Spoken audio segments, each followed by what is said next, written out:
On May 8, 2025, the world witnessed a powerful symbol of emerging global alliances as Captain Ibrahim Traoré, President of Burkina Faso, arrived in Moscow to participate in Russia's Victory Day celebrations. Invited personally by Russian President Vladimir Putin, Traoré's journey to Moscow was marked by extraordinary diplomatic courtesy. A Russian VIP aircraft, escorted by fighter jets, was dispatched to ensure his secure and honorable arrival in the Russian capital. This exceptional gesture reflected the strengthening partnership between Burkina Faso and Russia, a relationship built on shared values of sovereignty, mutual respect, and a collective vision for global collaboration. As Traoré stepped onto Russian soil, he was received with the ceremonial honors of a statesman whose leadership resonates far beyond Africa, embodying a new generation of African leaders committed to autonomy and dignity. The significance of Traoré's visit extended far beyond bilateral relations. It signaled a broader reconfiguration in global diplomacy, as African nations like Burkina Faso seek to diversify their international engagements, moving away from historically dominant paradigms toward partnerships that recognize their aspirations. The presence of Burkina Faso's president in Moscow served as a bold declaration. Africa is no longer a passive actor on the world stage, but an assertive and strategic player defining its own path. In the days leading up to Victory Day, President Traoré held a series of discussions with Russian officials, focusing on potential cooperation in sectors such as security, infrastructure, energy, and cultural exchange. These conversations laid a critical foundation for a forward-looking alliance poised to deliver long-term benefits to both nations. As the global audience observed, the arrival of President Ibrahim Traoré in Moscow marked not only the beginning of a new chapter in Burkina Faso-Russia relations, but also a meaningful moment in Africa's ongoing journey towards strategic independence and global influence. On May 9, 2025, Moscow's Red Square hosted the 80th anniversary of Victory Day, a landmark celebration commemorating the Soviet Union's triumph over Nazi Germany in World War II. Presided over by President Vladimir Putin, the Grand Military Parade showcased over 11,500 troops, 180 military vehicles, and an array of strategic weaponry, including nuclear missile launchers, an emphatic display of national pride and military strength. The event drew over 24 global leaders, including Chinese President Xi Jinping and Brazilian President Luiz Inácio Lula da Silva. Among them stood President Ibrahim Traoré of Burkina Faso, whose presence served as a powerful testament to the evolving dynamics between Africa and global powers like Russia. His inclusion among such a distinguished gathering highlighted the continent's rising influence and strategic significance.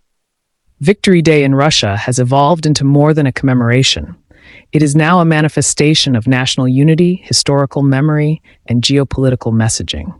For President Traoré, participation in such a significant event underscored Burkina Faso's commitment to forging partnerships based on equality, sovereignty, and respect.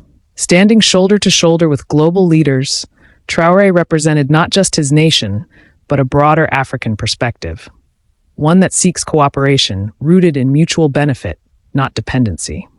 His attendance at the Victory Day parade was a statement. Africa is aligning itself with partners who acknowledge its ambitions and support its right to chart its own course. As the parade concluded, with thunderous applause and sweeping military formations, the message resonated across continents.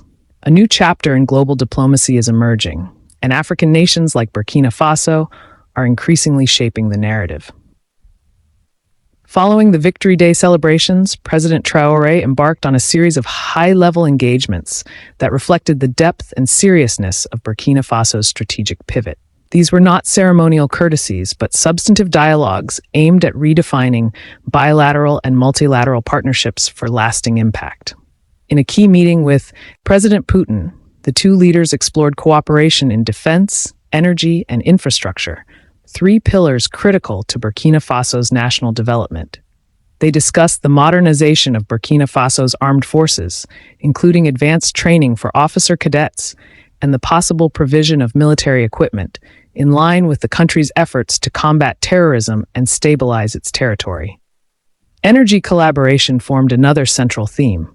Talks focused on harnessing Russian expertise to improve Burkina Faso's energy infrastructure, providing reliable power to fuel industrial growth, support local economies, and enhance living standards. The vision is to transition from reliance on unstable external sources to building resilient, self-sufficient systems. Infrastructure development also stood high on the agenda. Russia's capacity in large-scale construction projects was seen as a valuable asset for Burkina Faso's ambitions to improve connectivity through roads, bridges, and transport corridors, developments that could spur regional trade and integration. Importantly, Traoré also took part in multilateral engagements with other African leaders attending the Moscow celebrations. These exchanges nurtured continental solidarity and emphasized a shared desire among African nations to reduce dependency on traditional Western alliances. A collective voice emerged, one that demands partnerships grounded in respect, equality, and shared prosperity. This series of dialogues in Moscow marked a pivotal point in Burkina Faso's foreign policy, a conscious shift toward alliances that enable self-determined growth and regional cohesion. While the international spotlight focused on ceremonial events, President Traoré's visit to Moscow bore deeper strategic implications, especially regarding regional dynamics in West Africa. Central to this was the role of the Alliance of Sahel States, AES, a confederation formed in July 2024 by Burkina Faso, Mali, and Niger to promote regional autonomy, economic integration, and collective security. Discussions between Traoré and Russian officials extended to broader defense cooperation within the AES framework. Among the key proposals was the training of military personnel, including pilots and officer cadets in Russian institutions. This move aims to strengthen the capabilities of Sahelian forces to address insurgent threats and reinforce internal security across the region. The AES is also advancing ambitious goals to develop a common market and unified currency, reflecting a decisive move toward economic self-sufficiency. These initiatives align with the broader strategy of reducing dependence on foreign aid and external financial systems that often impose restrictive conditions. President Traoré's Moscow engagements illuminated the AES's outward-looking strategy to cultivate diverse global partnerships beyond the West. Russia, with its emphasis on multipolarity and mutual sovereignty, is an appealing ally in this vision. The trajectory of Burkina Faso and its regional allies suggests a transformation not just in diplomatic alignments, but in the very architecture of African governance and development. With the AES positioning itself as a bold experiment in regional unity and self-determination, the support of strategic partners like Russia is increasingly critical. President Ibrahim Traoré's participation in Russia's 80th Victory Day commemorations marked more than a diplomatic milestone. It symbolized a turning point for Africa's geopolitical posture. No longer confined to the margins of global diplomacy, African nations are redefining their roles, forging new alliances, and asserting their agency. Traoré's series of engagements in Moscow revealed the contours of a foreign policy rooted in principle and pragmatism. Defense, energy, and infrastructure, areas historically shaped by foreign interests, are now being recalibrated through partnerships that respect African sovereignty and acknowledge African potential.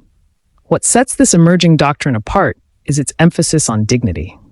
Africa is no longer content with relationships of subjugation masked as cooperation.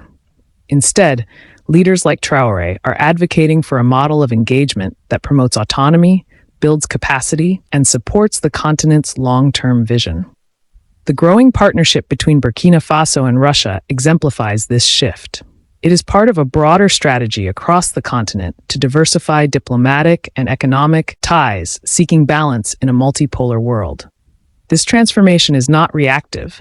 It is strategic, deliberate, and rooted in historical consciousness. By embracing diverse partnerships, Africa is taking control of its narrative.